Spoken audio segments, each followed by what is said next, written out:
Good afternoon class, my self S के सिंह। और आज हम लोग क्लास 12 नीट एंड आईआईटी के लिए इंपॉर्टेंट टॉपिक पढ़ रहे थे, डीसी सर्किट एंड मेजरमेंट। और ये पार्ट 4 होगा।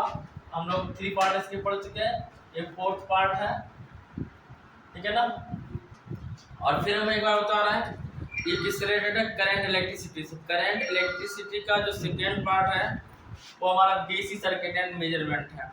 अब इसमें जो लास्ट, आज का लास्ट है, इसी वीडियो में ये थ्योरी इसकी कंप्लीट हो जाएगी। इसके बाद इसके केवल न्यूमेरिकल बचेंगे, ठीक है ना। तो हम लोगों ने इसमें हमें केसीएल रूल पढ़ने हैं, किरचॉफ सर्किट लॉ से रूल पढ़ने हैं, ठीक है ना। किरचॉफ ने करंट से रिलेटेड रूल प्रोवाइड कराए थे। जो हमारा फर्स्ट रूल था किरचॉफ का जो फर्स्ट रूल था, मेरा लेगा किरचॉफ फर्स्ट रूल। आप लोग जो लिख चुके हैं वो मत लिखिएगा। किरचॉफ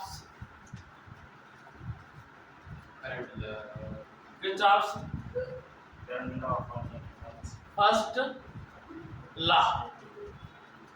किरचॉफ फर्स्ट लॉ को और किस नाम से जानते हैं? फर्स्ट लॉ को जंक्शन लॉ से जानते हैं। किससे जानते हैं? जंक्शन लॉ से, ठीक है ना। किससे जानते हैं? जंक्शन रूल से। इसको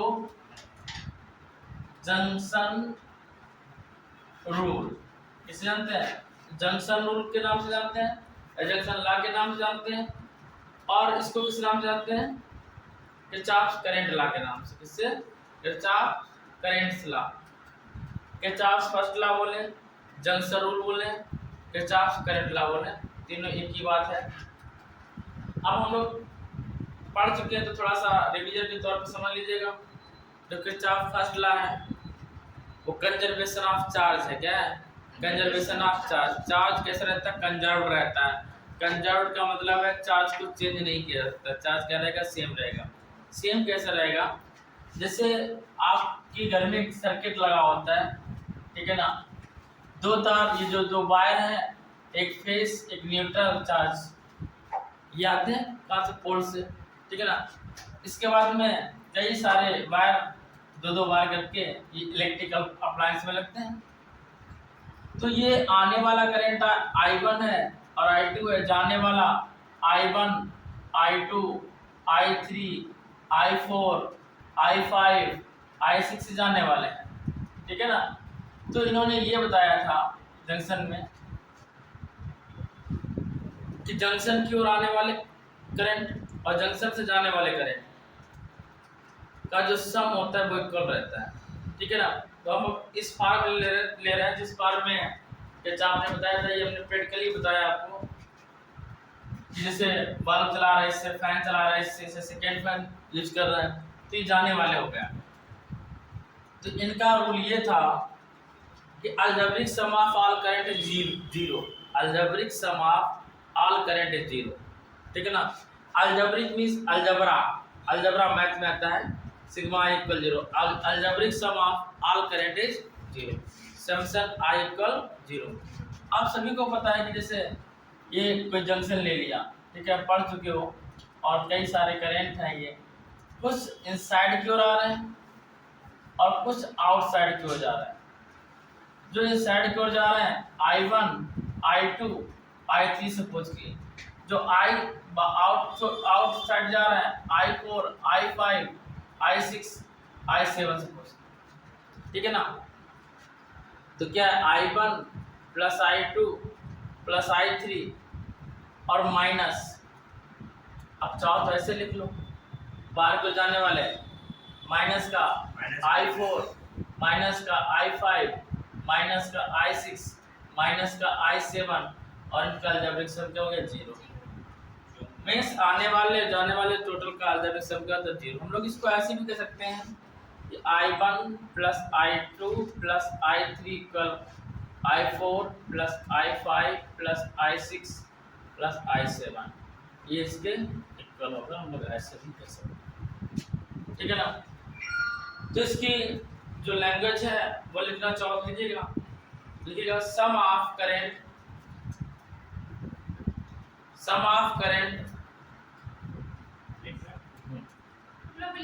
नहीं, sum of current moving toward the junction,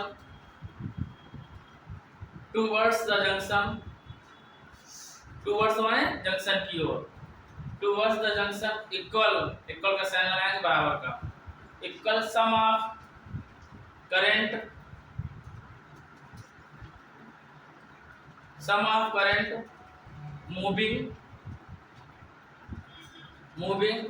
away from the junction,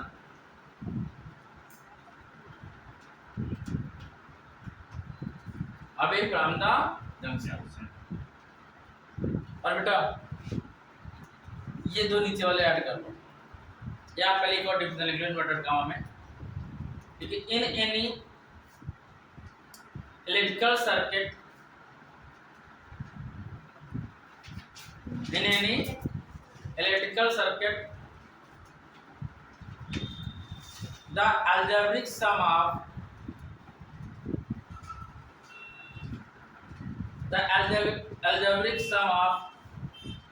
all the current meeting at any junction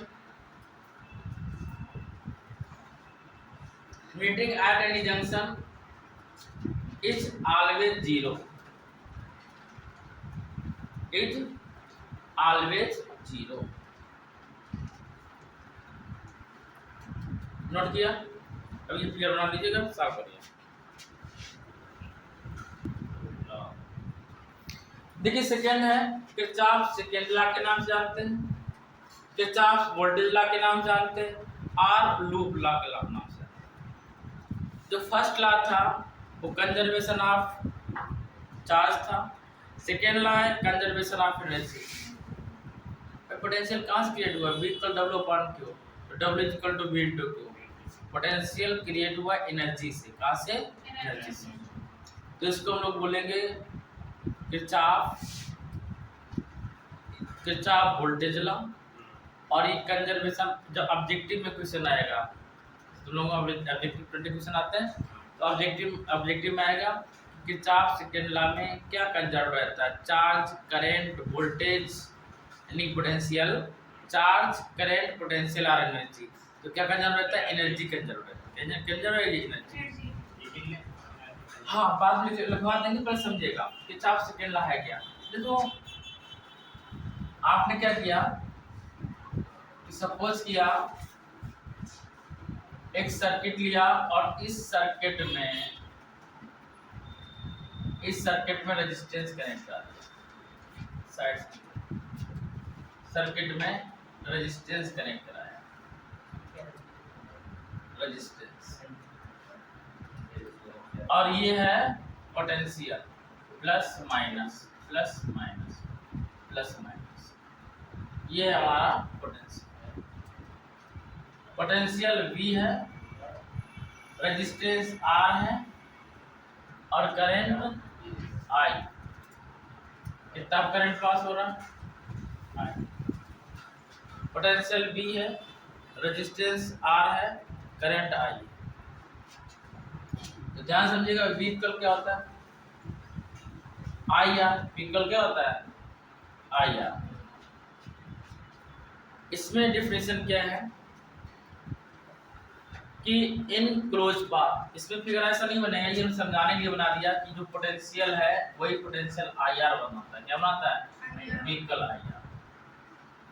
लेकिन इसमें क्या लेंगे, ये इसके लिए नहीं है वैलिड, ये हमने फिगर समझाया कि V को IR इक्वल कैसे कराते हैं, इस टाइप से कराते हैं।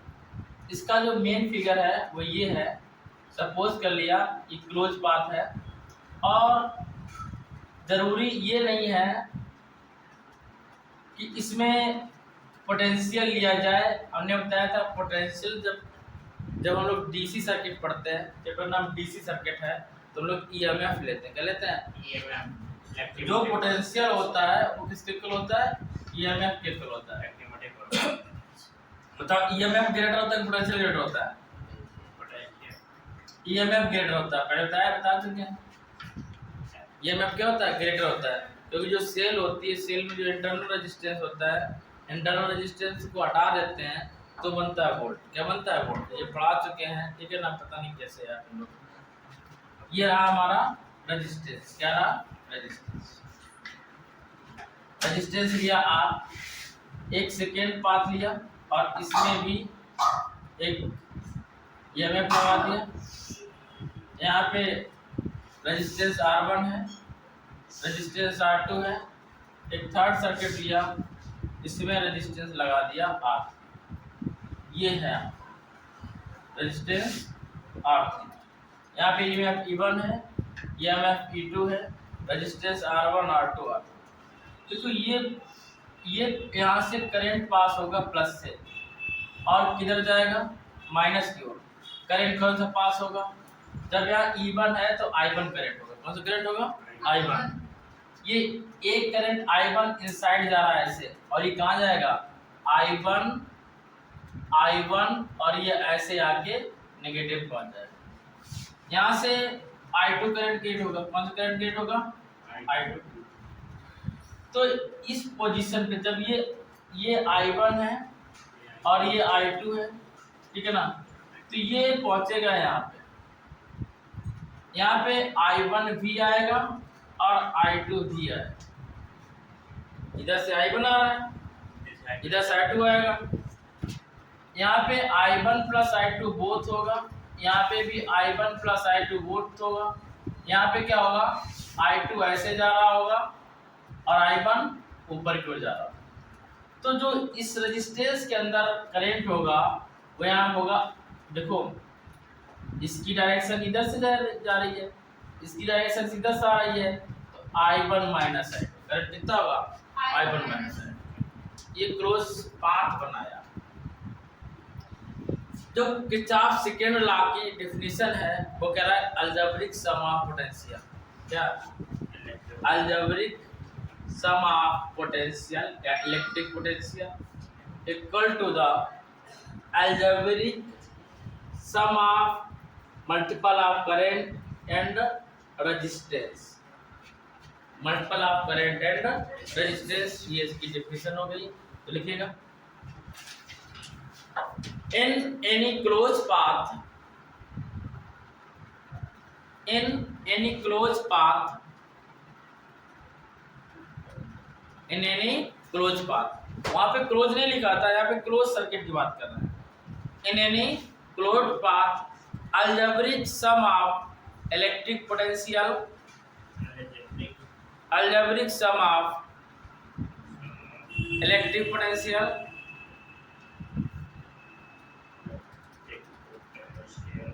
is equal to the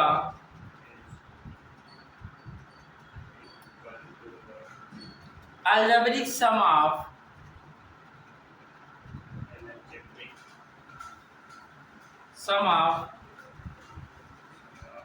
respectively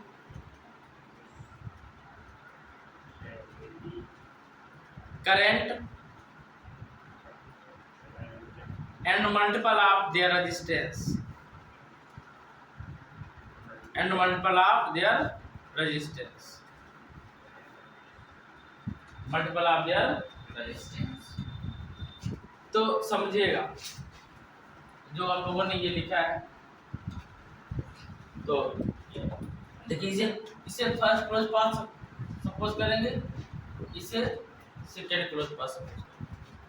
आपके स्कूल में जो पढ़ाया जाएगा, टीचर जो पढ़ाएंगे वो क्लॉक वाइज करके दिखाएंगे, ये क्लॉक वाइज जा रहा है, ये क्लॉक वाइज जा रहा है। हमें आपको ऐसा नहीं करना है। A B C D E F, ठीक है? देखिएगा बच्चा, in first close path, in first close path कौन था? A B C D A। हम A से चले फिर कहाँ आ गए? A पे। पाथ क्लोज हो गया। ये जब A से चलते और D पे छोड़ देते तो ये ओपन बना रहता, हम फर्स्ट क्लोज पाथ पे आ गए। तो देखो हम E1 से लेके चलेंगे यहाँ से प्लस से, तो प्लस से लेके चले कितना है? E1 इधर ऐसे आ रहा है, पहले साइन किसका मिला? प्लस का। E2 का ये क्या है? प्लस है और ये माइनस है, इक्वल लगाएंगे और E1 लिखेंगे। E2 क्या लिखेंगे E2। ये EMF है, इलेक्ट्रिक फील्ड इंटेंसिटी नहीं है। हम लोग पीछे पढ़ चुके हैं, ई कैपिटल E को इलेक्ट्रिक फील्ड इंटेंसिटी भी बोलते हैं, लेकिन यहाँ पर EMF है जो DC में वोल्टेज का वर्क कर रहा है, ठीक है ना। यदि ये साइन इधर होता माइनस का तो यहाँ लिखते -E2, प्लस का मिला तो प्लस का लिखते। अब यहाँ पे करंट क्या लेंगे I1 - I2 इंटू R2, क्या लेंगे प्लस का I1 - I2 इंटू R2। इससे 100% न्यूमेरिकल आता है बोर्ड एग्जाम में। अब इधर से है तो इधर क्या मिला, देखो सेम डायरेक्शन है, क्या मिला प्लस का I1 और साथ में क्या है R1, I1 R1। तो E2 को उठा के इधर ले आए तो E1 - E2 equal I1 - I2 into R2 plus I1 into R1। ये first close path. In second close path, जब सेकेंड क्लोज पाथ कौन सा है B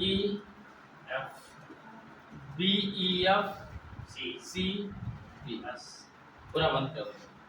यहाँ E2 से लेंगे E2 equal I1 plus I2, ध्यान समझे इधर I1 plus I2 into R3। अब इधर से जाएंगे ऐसे तो फिर इधर आएंगे तो प्लस का I1 - I2 इंटू R2, ये सेकेंड क्लोज पाथ। इनमें हमें R1 R2 की वैल्यू दी रहेगी, E की वैल्यू दी रहेगी, तो I1 की वैल्यू फाइंड कराएगा, दोनों इक्वेशन सॉल्व करके न्यूमेरिकल आएगा तो हम आपको बताएंगे। फिलहाल अभी आप इसका नोट करिएगा, ये चाप second last with figure.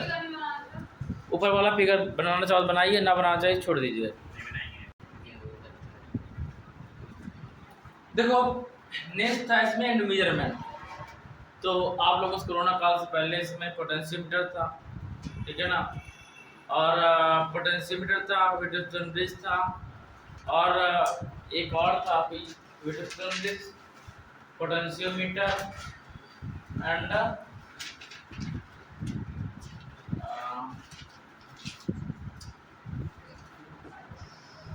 Resistance box है, ठीक है ना।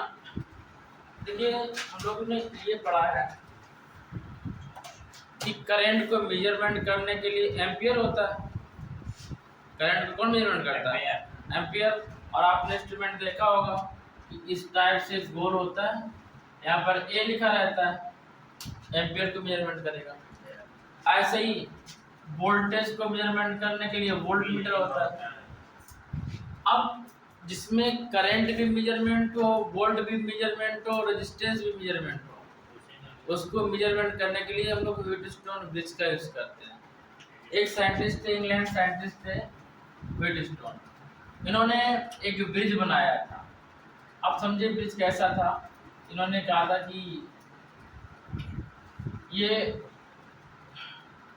व्हीटस्टोन ब्रिज, ब्रिज का मतलब होता पुल, मतलब उन्होंने वायर को ऐड करके एक ब्रिज बना दिया, इस टाइप का एक ब्रिज बनाया। ध्यान समझिएगा।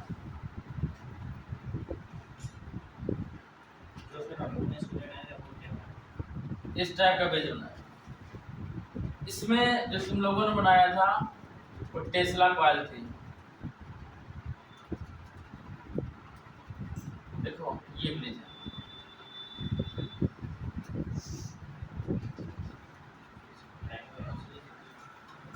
ये 4 रेजिस्टेंस लिए R1 R2 R3 R4। R1 R2 ना लेके हम इसको R लेंगे, इसको S लेंगे, इस रेजिस्टेंस को B और इस रेजिस्टेंस को Q सपोज।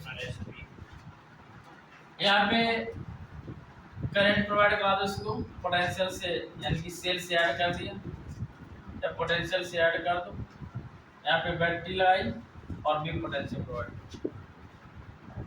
इसमें क्या होगा, करंट जाएगा, करंट यहाँ पे दो पार्ट में डिवाइड हो जाएगा, I1 और I2। एक अननोन रेजिस्टेंस यहाँ पे लगा दिया, इस रेजिस्टेंस को हम लोग गैल्वेनोमीटर बोलेंगे। क्या बोलेंगे? गैल्वेनोमीटर। गैल्वेनोमीटर क्या करता है? सेंसिटिव करंट को मेजरमेंट करेगा। करंट बहुत कम होता है। देखो, जब साइंटिस्ट एक्सपेरिमेंट करते हैं तो बहुत बड़ा करंट नहीं क्रिएट किए थे, वो बहुत छोटा करंट क्रिएट किए थे। यदि एक वायर लो एसबी का, बिस्मथ का, VI बिस्मथ का, एंटीमनी का वायर लो, दो वायर लो, एक बिस्मथ का और एक एंटीमनी का। वायर क्या ऐसे ही वायर होता है जैसे आयरन का होता है, कॉपर का होता है, वैसे ही बिस्मथ मेटल्स और एंटीमनी मेटल के दो वायर लिए। एक वायर को, ये 11th में था, अब नहीं है, एक वायर को आइस पे रखो, एक दो वायर लिए, एक बिस्मथ का लिया VI और एक एंटीमनी का लिया। वायर बिस्मथ एक मेटल होता है, इस वायर को लिया आपने और इसे आइस पे रखा, आइस पे, और एक एंटीमनी का बिस्मथ लिया, एंटीमनी का वायर लेंगे, इसको हीटर पे रख दो, हार्ड कर दो, गर्म कर दो, यहाँ पे दोनों से कनेक्ट कर दो और कोई छोटा सा अपने LED बल्ब लगा दिया, तो ये ग्लो करने लगेगी। यानी कि बहुत कम, या गैल्वेनोमीटर से चेक करना चाहो तो गैल्वेनोमीटर लगा दिया, गैल्वेनोमीटर लगा दिया तो ये करंट को दिखाएगा कि डिफ्लेक्ट कर रहा है कि नहीं कर रहा है। ठीक है ना? डिफ्लेक्ट का मतलब होता है, गैल्वेनोमीटर जो है इसमें नीडल लगी रहती है ऐसे, ठीक है ना? जैसे इसमें करंट देंगे तो नीडल डिफ्लेक्ट होती है ऐसे। और इसका जो करंट होता है माइक्रो में होता है और पिको में भी होता है। इसमें माइक्रो में और पिको में। माइक्रो 1 एम्पियर में कितना माइक्रो होता है? 10⁻⁻6। 1 पिको में 10⁻12। यानी कि 1 एम्पियर का 1/1 2 3 4 5 6 7 8 9 10 11 12 इतना छोटा करंट को भी वो क्या करता है? मेजरमेंट करता है। क्या करेगा? मेजरमेंट करेगा। इसलिए यहाँ क्या यूज करते हैं? गैल्वेनोमीटर। ध्यान समझिएगा, ये करंट I1 जाएगा, इधर भी I1 रहेगा, यहाँ पे I2 रहेगा, यहाँ आके फिर क्या जाएगा? I जाएगा। यदि ब्रिज बैलेंस्ड होगा, जैसे आप जब एक्सपेरिमेंट करना चाहो घर पे भी कर सकते हो, 4 बल्ब लो,